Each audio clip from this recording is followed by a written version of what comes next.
Diğer bir ölçü de anne ve babaya karşı davranışlarla alakalı.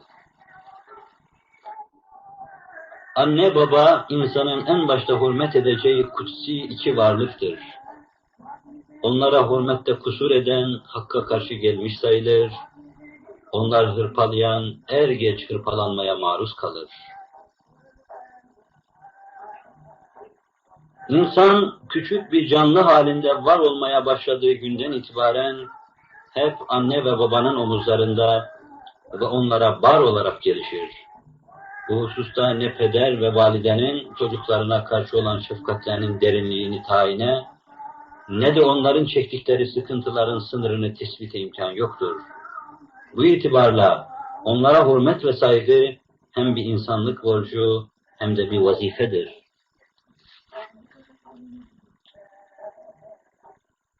Ebeveynin kadrini bilip onları Hakk'ın rahmetine ulaşmaya vesile sayanlar, bu dünyada da öteler ötesinde de en talihli kimselerdir.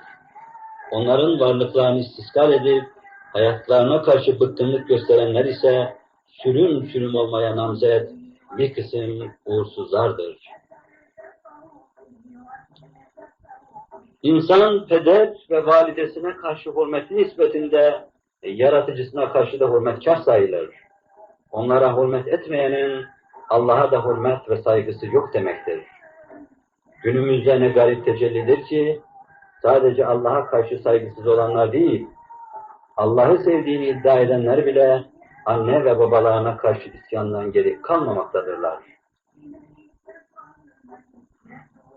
Evlat, anne ve babasına fevkalade hürmet ve itaatli, onlar da en az onun cismaniyetine verdikleri ehemmiyet kadar kalbi ve ruhi hayatına ehemmiyet verip onu bir an evvel maharetli hekimlerin terbiyesine teslim etmelidirler.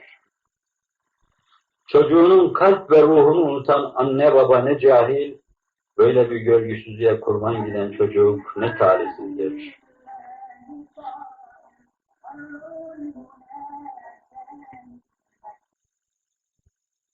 Çocuğun manevi hayatını garanti etme gayretinden mahrum ebeveyn de merhametsiz birer gaddardırlar. Ve hele çocuk yolunu bulup kanatlandıktan sonra onu felç eden anne ve babalar.